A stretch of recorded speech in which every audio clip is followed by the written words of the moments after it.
I know that the day is getting a little, as we say in Canada, long in the tooth. So I'm going to try and keep this conversation lively and with lots of audience interaction. The discussion that is at hand is creating an entrepreneurship environment in Oman. So as you can imagine, that is a subject very near and dear to my heart, and one which not only is it near and dear to my heart, I'm very committed to, because that's why we have Startup Oman. So the panel today aims to discuss factors that could potentially create an environment which urges SMEs or people, because they wouldn't be SMEs until they get into the business, but to become an entrepreneur. And starting with things like education, attitudes, so personal attitudes. How do we drive attitudes from senior and family members all the way down to our young people to create an environment for entrepreneurism? Attitudes, the concept of, what would I call that? Well, for lack of a better word, capitalism. The concept that we value entrepreneurism, we value capitalism as a way of creating economic impact. And of course, things like risks, incentives, how do we make it more desirable for more people to become entrepreneurs? So I've come up with a series of questions, and what I'm going to do with this panel, a little bit different than other ones, is I'm going to ask a specific question of each individual on my panel. I'm going to give them the time to answer, and then we'll do a little Q&A after each individual question. So let me first introduce my panel. To my immediate left here, I have Aisha Al-Mudaka. She's the CEO of the Qatar Business Incubation Center. Next door, I have Adil Al-Amri. Okay. Barashdi? Rashid Al-Barwani. Rashid, oh my goodness. I've just been calling you Adil for the last 5 minutes. I am totally apologizing. Rashid Al-Barwani, RevGX. I have Jalal Al-Harami from Celebrity Global Investment. Is that correct, Jalal? Holdings. Yeah? Holdings, okay. And Helmut Schulz from Roland Berger. All right. So first question up. I'm going to direct this one to Aisha.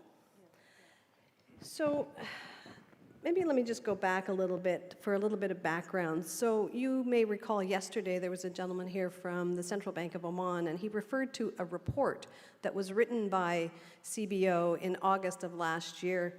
If any of you have seen that report, you'll know how incredible it was at pinpointing some of the issues. If you haven't seen it, I recommend you go find it. You can Google it. The report actually highlighted 4 pillars that any environment who wants, or any society who wants to create an environment of entrepreneurism needs to consider. They are, first up, policy and institutional support. Things like reviewing policies that pertain to SMEs and entrepreneurism on a regular basis, and ensuring that those policies are flexible and negotiable as the economic environment requires. The legal framework. This would be things related to fair competition, obviously lots of research-based frameworks to support the legalities of entrepreneurism. Some of the things that come to mind for me would be things related to, for example, bankruptcy laws, contracting laws, obviously manpower laws. Those would be the kinds of things that I would expect under the legal framework. The other one would be access to financing. So of course this would be simple as loans, risks assessment, credit, all of those elements that come into the area of finance. And lastly, infrastructure. So incubators, Something that's not done here, but I know that Jalal has quite a lot of experience on, is really integrated clusters. So the idea of having clusters within the environment that encourage entrepreneurs to come together. Public-private partnerships, and of course, one of the subjects that we keep tripping over, which is availability of data. So that's a bit of a challenge for us here in Oman. So for Aisha, with her experience in the incubation world, I wanted to ask you, Aisha, so Oman itself has a kind of an absence of formalized networks that allow SMEs to access commonly sought information. I would like to know your thoughts on how Qatar has dealt with that issue and what recommendations you would have for Oman. Thank you so much, and thank you for asking me to, Bismillah ar-Rahman ar-Rahim. Thank you for asking me to be in this panel. I'm so happy to. Oman for me is my second country, so I'm familiar with the place. And I mean, I'm not here to preach what's best for Oman, to be honest, because I was actually very impressed with what I've seen yesterday. I had a visit with the National Business Center, the Knowledge Oasis, and I've seen few incubators, and I've seen the investment that the government is trying to do to encourage the private sector and encourage startups and investments in startups. So I'm very impressed with what there is. So I don't think there's an excuse for any entrepreneur saying, oh, you know, we don't have this or no, don't have that. It was with me and my colleague, and we were also very impressed to see that all of them were Omanis. All of them were there, dedicated in their offices, trying to make a difference and trying to open businesses. So for me, as a Qatari, to see something like this, I was very impressed. And actually, I want to learn from that and take it with me back home. And I'll talk a little bit about what we do, I mean, in Qatar, and I mean, how it all started and where we are at the moment. I mean, the talk of diversifying the market is one of the major, I'll try to stick to the script, but I don't know if I would, but I'll try my best. I tend to distract myself and talk about other things at the same time. But in Qatar, the great thing about Qatar is that, yes, Qataris, for entrepreneurs, it's not really their career choice to start with, because I mean, the opportunity of working in the private sector, in the oil and gas, and there's so much opportunities of big projects in Qatar at the moment, that would not be the priority of the choice. However, having said that, there's a lot of movement, and Qatar is working and investing heavily on diversifying the market and creating a market that would fit perfectly with the supporting entrepreneurs and injecting Qatar economy into the country, and this is a priority for Qataris. Having said that, there used to be, I mean, when I talk about 2008, 2009, there used to be so much different initiatives that talks about entrepreneurship. We want to open this, we want to support this, we want to be the one supporting the entrepreneurship scene. But today, we're all working together to make sure that this happens, and this helps with the network. So at the moment, Qatar Business Incubation Center was created by Qatar Development Bank and Social Development Center, who their mandates are to support entrepreneurs. So really, we're all working in one space to make sure that we have the same mission, and Cubic's mission is to create the next 100 million Qatari Riyal companies. And so having the government sector supporting incubators in the best way possible, I think that creates a network by itself. And another thing that, I mean, and you see, well, as we see that the more investment, the more support of the entrepreneurs, you see that the entrepreneurs are more interested to set up their businesses and see what opportunities are there and take advantage. Obviously, we live in a society, it's very similar. I mean, I'm familiar with the Omani society and Qatari society. I don't know how to say this in English, but احنا شعب وايد انتقادي. So we criticize a lot. We say, oh, wallah, we don't have these things. We lack financing. We lack, the government is not supporting us. But that's not true. I mean, there's a lot of different opportunities, but you have to take the initiative and go do something about it. And there are entrepreneurs. There are great entrepreneurs that I've seen a lot of Omanis in Qatar at the Challenge 22. And I was very impressed with what I've seen. And the same thing over here, I mean, it's the same thing over in Qatar. There are a lot of businesses that are growing at the moment, and the government is supporting it. Qatar Development Bank supports us and entrepreneurs by the services that they provide. As an incubator, we provide technical support, we provide coaching, mentoring. We work a lot on our flagship program called the Lean Startup Program. And it's been working very well as a methodology for the Qataris because they don't work on their business plan to begin with. We encourage them to burn it before they join us. Just as they join us, but then later on maybe differently. But to begin with, we invest in them to really encourage them to go to the market and look for customers and get their validation even before developing their final product.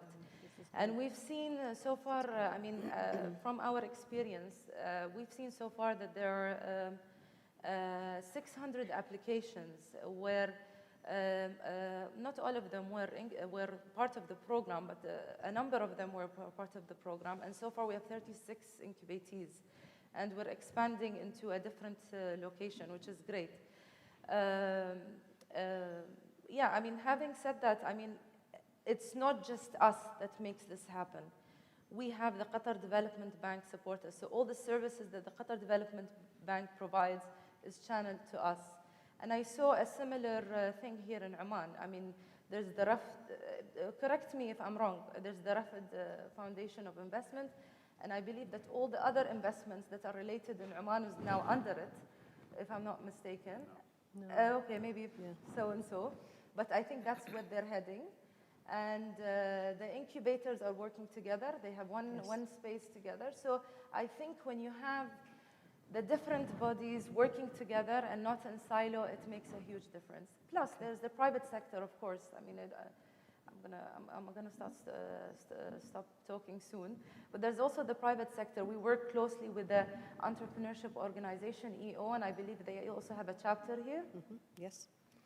And so we work closely with the private sector and entrepreneurs and people who have big businesses, family businesses.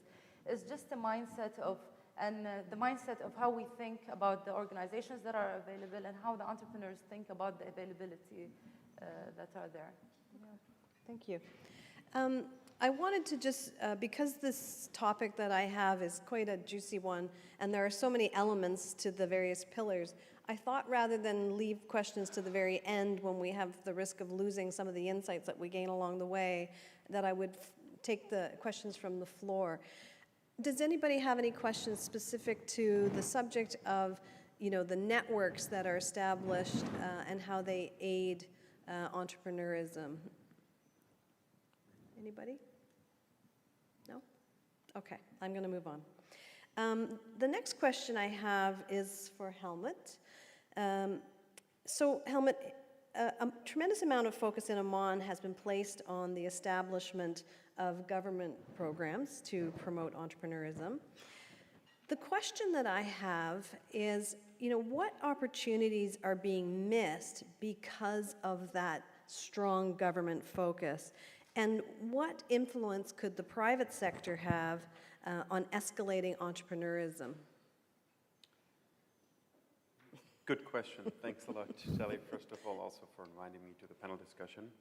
The interesting fact is, if you look at the landscape of typical enablers for a proper SME environment, which you mentioned at the beginning, you typically have the dimensions along regulation, you have coordination, you need information, you need infrastructure, and you need support services, which are multiples, such as advisory services.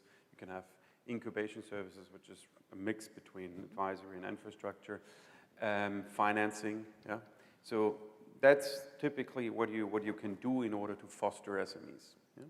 If you look in Oman, the current landscape, it's interesting to see that the government sector is very heavily involved, particularly also on the support services side. Yeah? Okay. So actually also on the regulation, of course, but and coordination information areas. But the main focus really right now is providing support services. If you compare this to the setup in other countries, we've done quite some benchmarks as part of previous projects for supporting RIADA and other organizations. It is quite apparent that typically support services such as financing, advisory services are largely provided by the private sector, with the exception of, let's say, some government-funded banks, etc., but largely provided by the private sector, while the government really focuses on its role as a regulator and coordinator, ideally also providing information such as data services.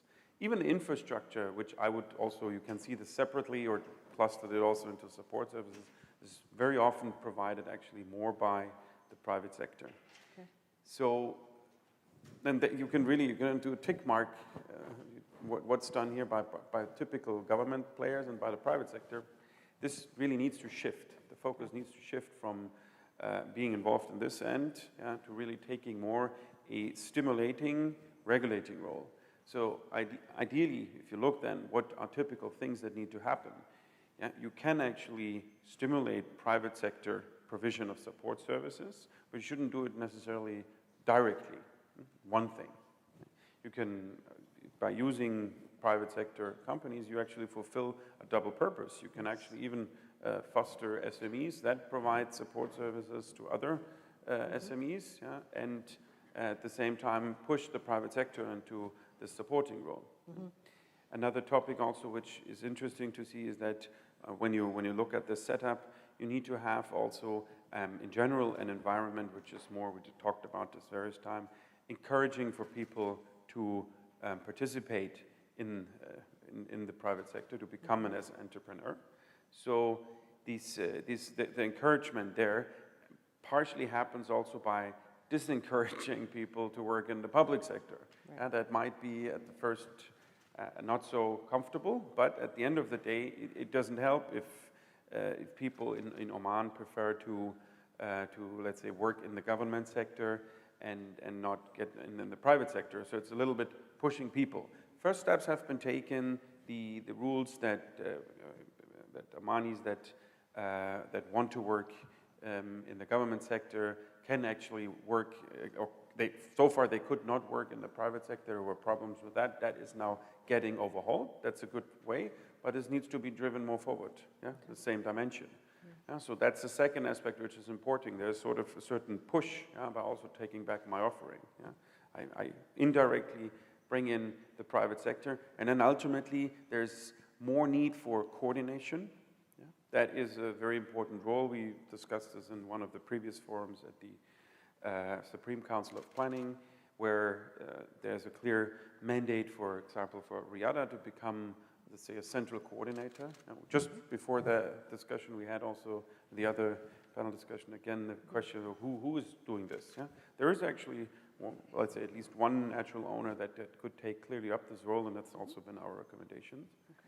Then also another point which is interesting there, apart from that coordination role, the responsibilities between the different government players for providing, let's say, a regulatory environment need to be clearly established. There's also too many overlaps. Yes. If you look at it, it's quite clear what the individual ministries can do. Ministry of Manpower, of course, needs to make sure that the labor regulations are favorable for SMEs. We talked about the quotas, etc.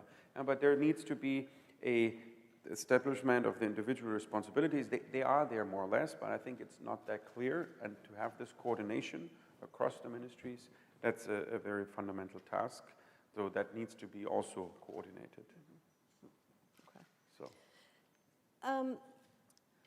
I feel like this particular subject is can be quite controversial in the sense that, to what degree do we encourage the private sector in Oman to jump into encouraging entrepreneurism? Anybody want to ask any questions of Helmut specifically on this subject? You guys are quiet. It's after lunch. After lunch. All right. I can add something there. Yeah. What's very easy, and that's also, you can see that in what you talked about, the, let's say, culture of capitalism. It's all a culture of entrepreneurism, entrepreneurship. It is just simply celebrating success. Yes. So that is driving media coverage, being very visible on success stories that show how people actually built up their own enterprises.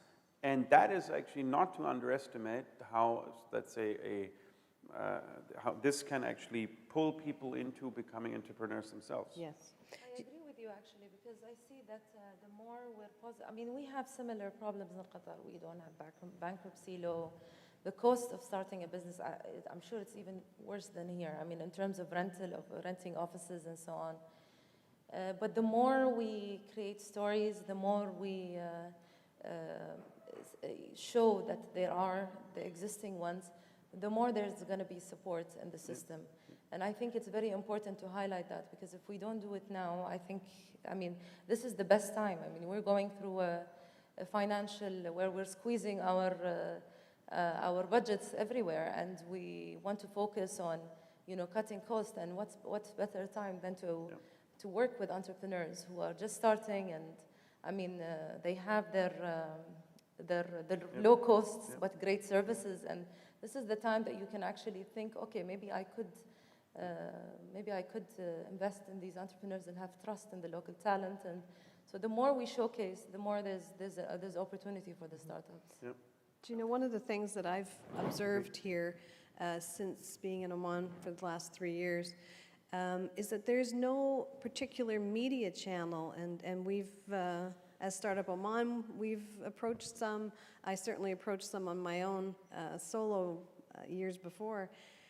I find it disappointing that there is no specific media outlet in Oman that really embraces entrepreneurism and does a feature, perhaps once a month, that showcases the efforts of Omanis in the success stories, because that is the kind of thing that I believe kind of gets down at the roots of entrepreneurism and makes it kind of attractive for people, because they can celebrate each other. You see somebody in the street like Rashid, who won Entrepreneurs Conclave a couple of years ago. When you have that visual sort of identity with success, it allows you to approach him. If you see him in the street and you're an entrepreneur, you can say, oh, I saw you were in the paper, and tell me about your business. And it breeds a level of encouragement. So you know what, we'll move on past there, unless there are any questions. Yes?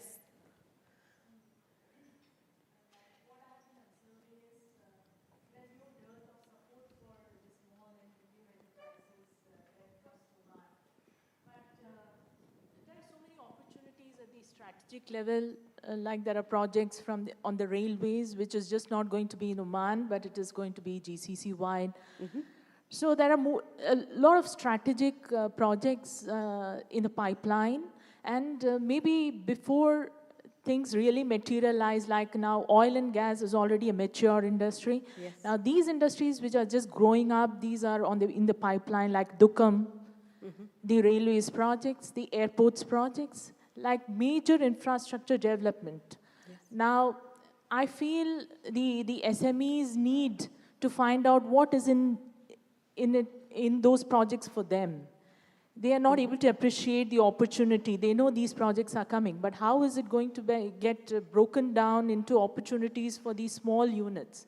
So if there is a body, an institution which is well coordinated, which is not only going to, it needs a system altogether, like how these strategic options are broken down into such options for the SMEs, so that they think, yes, these projects are the ones that they are going to work for. This is no opportunity for them, just not the consumer products. Yeah, I mean, I don't know if there are any organizations looking into that, but I would like to know. Yeah, well, not that I'm aware of, Yes. but interestingly enough, it's a need. I think we heard about the need in the last session. We were talking a little bit, although we were sort of focusing on moving outside of Oman, the reality is there's a lot of projects, there's a lot of wealth, there's a lot of activity happening in Oman, and it's very difficult for entrepreneurs to understand the spectrum of services and products that might be needed to fulfill those larger scale projects, and then to understand in their own mind, is there something in that spectrum of work that's going to be done that would touch my business? And if there is, how do I then connect to it? I think it would be a very valuable, matchmaking. So one perhaps that Startup Oman will take on. We have lots of work to do, but we can add one more to the list because it is very needed, and I've heard that a lot here. Maybe one point to add for that, because I've been actually involved in quite a few projects where we looked into identifying opportunities for SMEs, for example, as part of the railway construction. Funny-wise, we've done also projects like this 3 years ago in Qatar, yeah, which organized then also a big conference where the opportunities were presented. Qatar, there was actually a project of Qatar Development Bank together with Qatar Rail. These type of organizations can happen both at a level of individual organizations. Let's look into this. So Oman Rail, for example, has also a dedicated work and identifying clearly what are the core opportunities for SMEs. Yeah? So there needs to be maybe a little bit more happening here in Oman that can happen either at a company level, or you would have, let's say, a platform, and we talked about that as well, that doing some matchmaking, information, providing this. This is the one side, that's basically the supply. On the other side, what's always, let's say, astonishing me is that on the demand side, these projects then ended up sometimes in, let's say, providing business proposals that are actually featured to investors.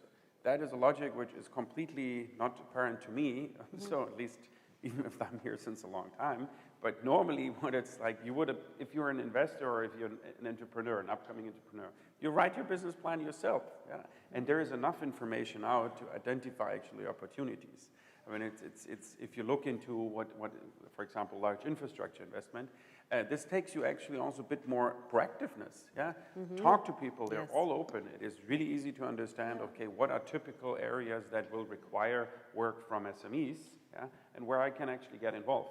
But that's where we talk about creating the spirit and having people also pulling. Yeah, so that actually create the demand and not wait until they're getting served a business plan on a silver plate. Exactly. That is seriously.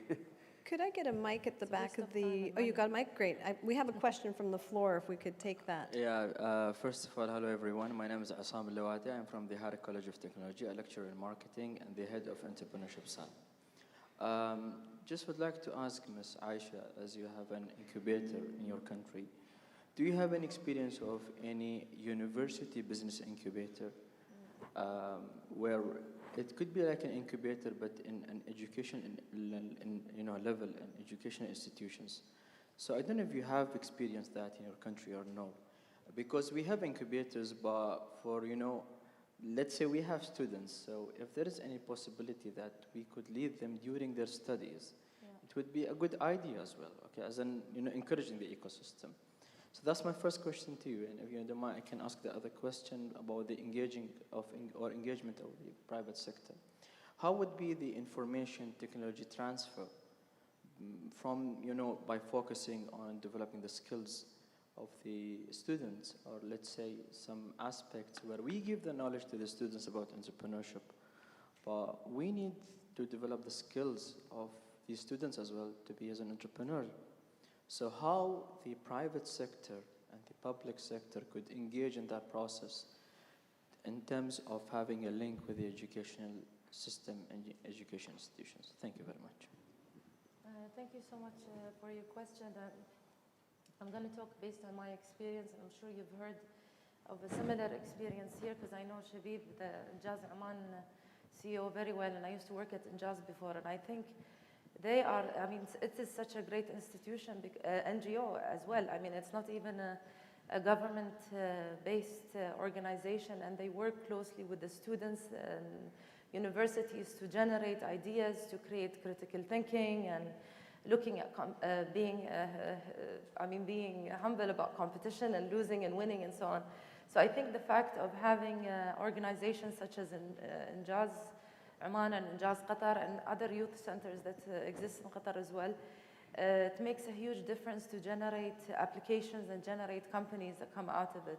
So as an incubator, we do work closely with two organizations such as Injaz Qatar and another one called Bidaya Center, where we look, and they work on idea stage, and they generate ideas for young people, and from there we get a lot of applications. But there are also other universities in Qatar that have some sort of a pre-incubation space, like Qatar University. They have the Center of Entrepreneurship, so they work on programs that are related to entrepreneurship, even though they're not ready to graduate. They're still studying, and they're still very fresh students who are just graduating. And Carnegie Mellon University, because it's also a business school in Qatar. So they work closely with entrepreneurship. Having said that, there's a lot of non-students, not young, there are a lot of people who are well established in their careers, and they're thinking of changing, and these are great resources to look at as well. Yes, students are great to have, but also the ones who have experiences of working in a workforce and want to take their experiences elsewhere to start their own thing is another resource. And retired ones as well. I mean, we have a lot of applications that come through that are retired, and they have funds that they want to do something about it. So it's good to look at the younger generation, but let's not forget who are available as well and are experienced as well. Yeah, that's an interesting point. Sorry, but yeah, because we do have Injaz competition. Yeah. We have these students, but after the competition, where are they going? So that's why we have this cell. It's okay. But I believe that MBC is incubating some of the companies from Injaz Oman. I mean, I've just met a gentleman who did a company program from Injaz and now being incubated at MBC. So I think, again, working with the NGOs who are working with the youth, you don't have to have that responsibility yourself, but you can work with organizations who do have these mandates and make sure that they filter you, or they give you the deal flow of entrepreneurs who are ready and passionate and want to start their businesses. You don't have to do everything, but you can work with these organizations. And we've seen, I mean, even in Qatar, we incubated one company so far. And we've seen the dedication. I mean, they went through the process at an early stage. They're young. They got brainwashed with the scene of entrepreneurship. And I mean, these are deal flows that you get. As long as you work with different organizations, even if they're not from the government, and get a deal flow from there, I think it makes a difference, even with universities. And it's good to have a space for the universities that are related, that could establish. I mean, research centers are the starting point for universities, and then they could move on to applications of the results of these research. So I think a university is a good starting point, but I think universities should also invest in them, not just the government sector and so on. Mm-hmm. Thank you, Aisha. I'm going to move on in the interest of time to my next question, which I'm going to pose to Rashid. Rashid, as an SME, and I know Rashid's story, so he's almost a fellow Canadian. I know you've tripped over many hurdles along your way to being where you are today. What would you like to see more of or less of within Oman to encourage this kind of thriving entrepreneurial sector? Thanks, Sherry, for having me.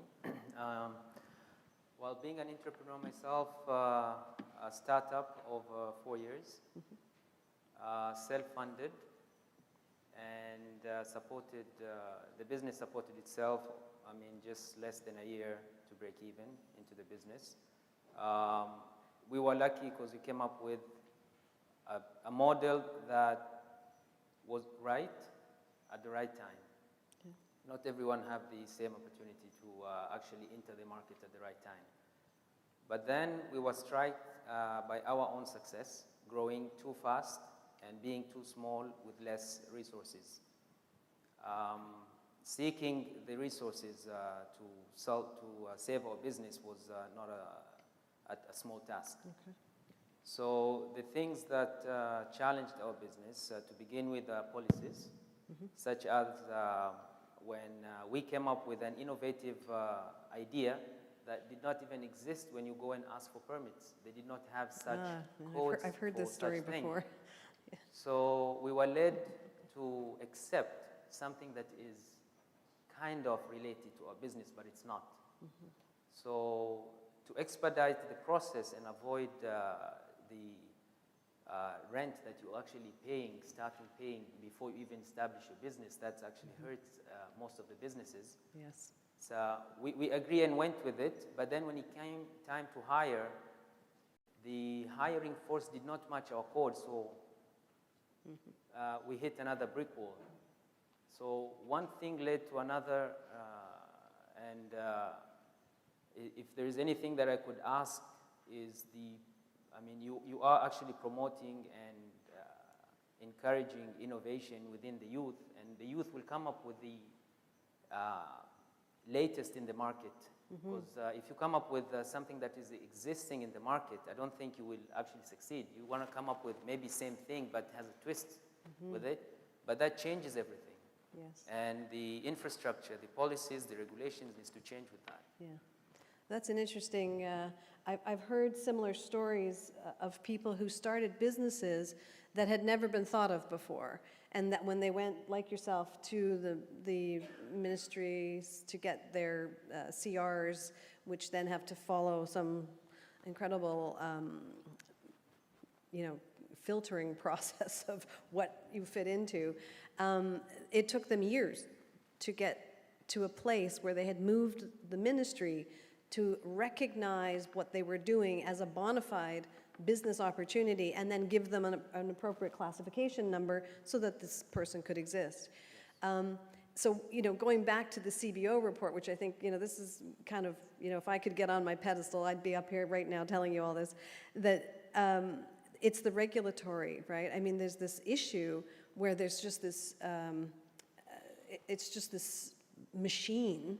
It's kind of like the elephant in the room that doesn't move. And I think from my perspective, I think something that could encourage entrepreneurism here in Oman would just be to get that to be a bit more flexible, a bit more adaptable, so that people like yourself who have come up with innovative ideas can go and get their CRs and start to progress down the road to do their work without getting encumbered in this kind of heavy weighted bureaucracy. All right. Yes, I will add to that, financing small businesses, it's not the only thing. I mean, money is Agreed. not the main thing into businesses. There is a lot of things that small businesses need. I mean, when you talk about marketing your business, I mean, you give someone funds, but then after you give them the money, then they need the knowledge to actually market themselves, the knowledge to manage finances, the knowledge of once they grow and they hire more people, then they need knowledge of operation and human resources and so forth. And I'll just give one example. When you go to commercial banks and you go into the SME department, and if your business happened to actually provide a service to that particular bank, there is no departments that actually, a lot have been spoken about different governments. There's no synergy between different government entities. Within the banks themselves, they don't have the synergy between departments. So if you're an SME and you can provide a service within that bank, so that will enable you to actually pay back the loans within ease, because you've gained a contract and you've gained a client, which is the first one who's funding you, becoming your client. You've already established the trust, but that link's also missing. Yeah, that's interesting. And I, from my own experience, that's often a byproduct of these very, very large organizations where the individual departments are in themselves like little cities, that don't have a good, they don't have good communication between the, so yeah, I appreciate it. It's a big challenge, a very big challenge.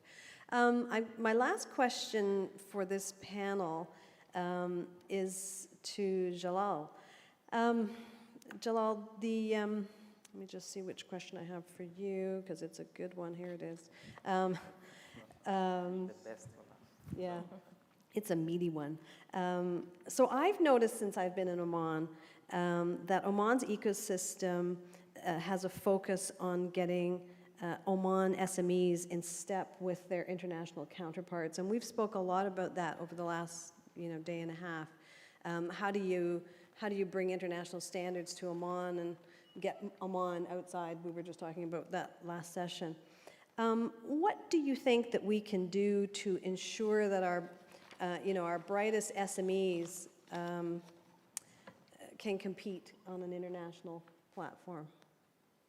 Okay. The truth? Yeah. Remove the government out of caring about SME. Okay. Hand it over to private sector. We care about our money, where we're going to start. Shell did a good job, but you saw out of God knows how many companies, they only have 15 that succeeded, 10%.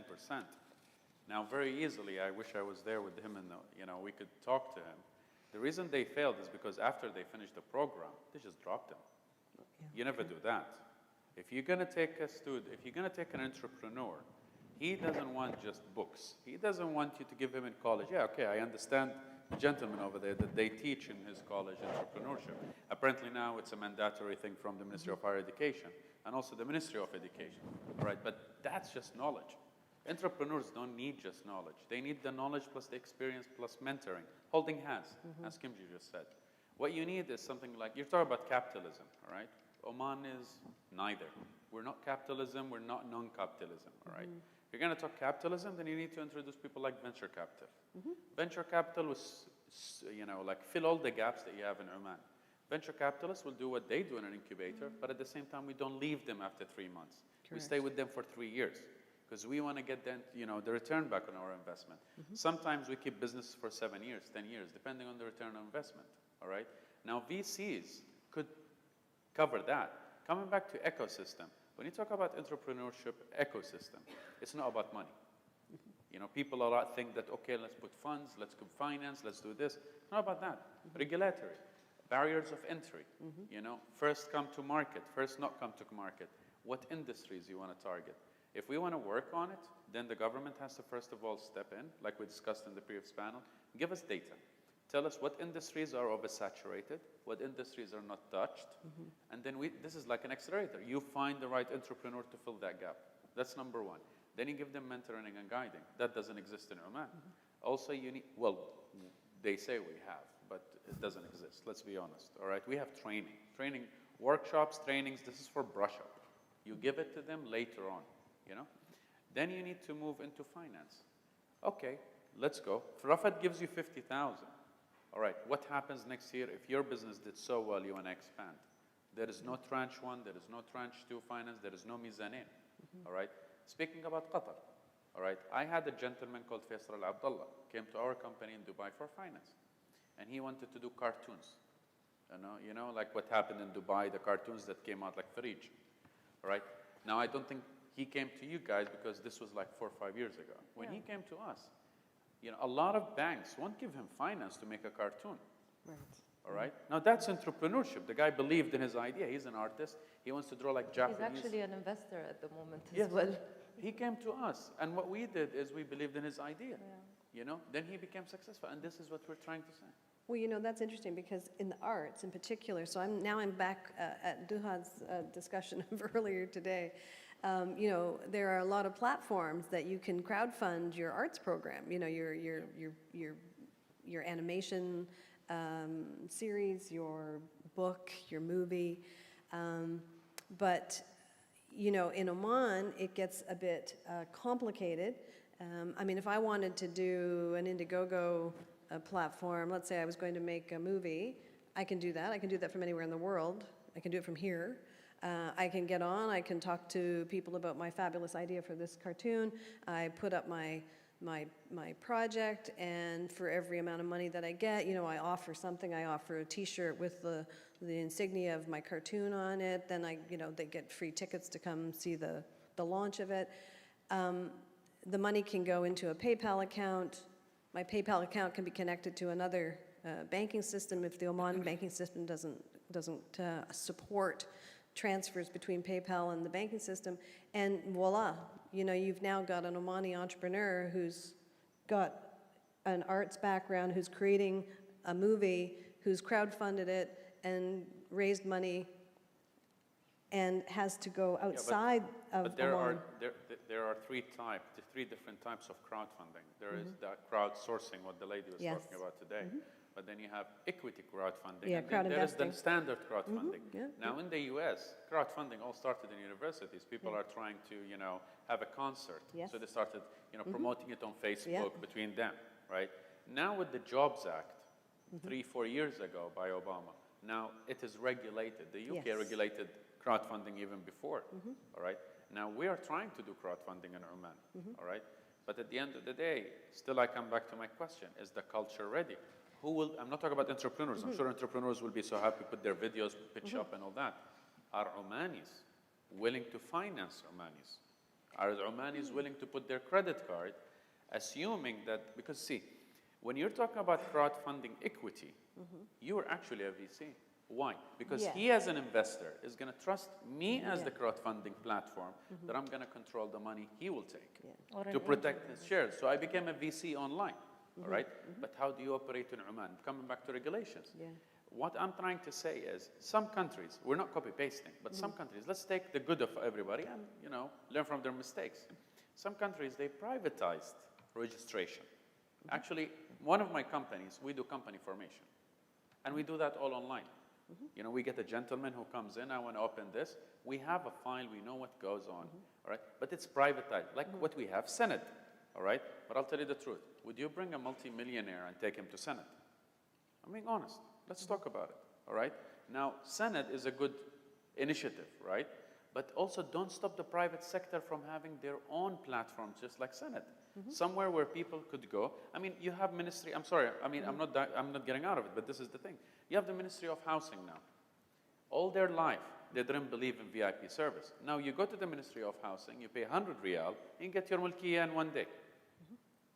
All right? And there are Omanis who are willing to pay. So like when he's saying regulations were against him, all right, if you came to him instead of him getting frustrated and you said, you pay an extra 50 riyal, you gotta get it in 2-3 days. At least he will know what he needs to do. That's number one. Number two, other countries now, if you go to them and you say, actually neighboring countries, I want this activity, they don't know what it is. I mean, we went to them with a personal shopper activity. The guy got lost. And what they said, I said, okay, I'm sorry. He said, no, don't leave. You write a letter, write what you want to have, we'll answer you within 72 hours. Within 72 hours, they came back to us with a code of the activity. Why don't Oman does that? If the government is too busy, then why don't you privatize? We privatized a lot of factories and a lot of services. So at least privatize this. You know what I mean now? Because this is part of the ecosystem. Can I add something? Sorry, but what's stopping the private sector from creating a fund of Regulation. investors? Why don't you open the fund outside of Oman and still be a group of Omanis to establish and support Well, Oman? this is what my company does right now. We're registered in the US under the SEC, Yeah. all right? But the problem is the regulations in Oman are so strict. I cannot take money or give money inside Oman. I cannot But collect money. I'm sure there's a way. I mean, I just want to add something. يعني in terms of the private sector investing, I think before we actually look for investors, I think that there's a role of the private sector is to educate people about angel investment and venture capitals. I think the education part comes before because I understand. we do have investments, but our way of thinking of investments comes through family businesses.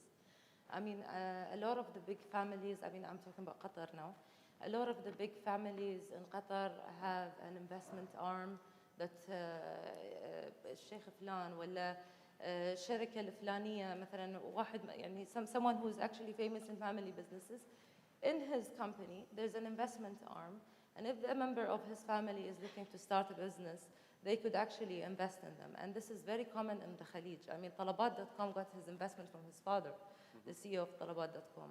So the investment, the way of investment is just different from the Western type of investment because it filters through family businesses. Yeah, but sorry. I mean, I know this is Qatar, but in Oman you have 95% of the population, not part of the big 5% that own the big family. But I'm being very honest. So normal entrepreneurs cannot have their families finance them. So that's what I'm trying to say. Yeah, but then there's these investors or the ones who actually, like yourself, who are very passionate about investing in small companies, could take the role of educating people about investments and angel investments, because before there's a huge, we come from an environment that is very well protected. خلينا ندخل في العادات. بس إنه we're very well protected when it comes to this generation. Our parents have not been raised the way we've been raised. So, I mean, for them to take something that is totally different out of what is available is something new in the culture. And طبعا احنا الياهل يصيح يعني امي وابوي يشيلونها لكن انا ما بشيلها. عرفت شلون؟ لان ابيها تتعلم ابيها لكن when it comes to the different generations they've worked so hard. So they want to protect the new generation. When the new generation wants to start something new, there needs to be an educational platform before there's a regulation that could help and panel it. We could play with the regulations. إيش بيصير؟ افتح لك fund somewhere outside. That's what we're doing right now. I mean, yeah, and we can do that. I mean, we can create this platform in the GCC where we encourage and support angel investors and VCs.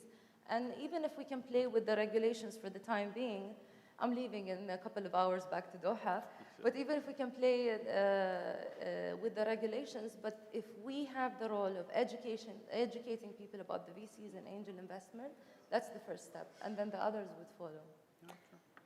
Okay, guys, I'm going to wrap up. Is there any questions from the floor that anybody would like to pose to our speakers, our panelists? Are we good? All right, thank you very much, everybody. Thank you. You did a really good job to do that.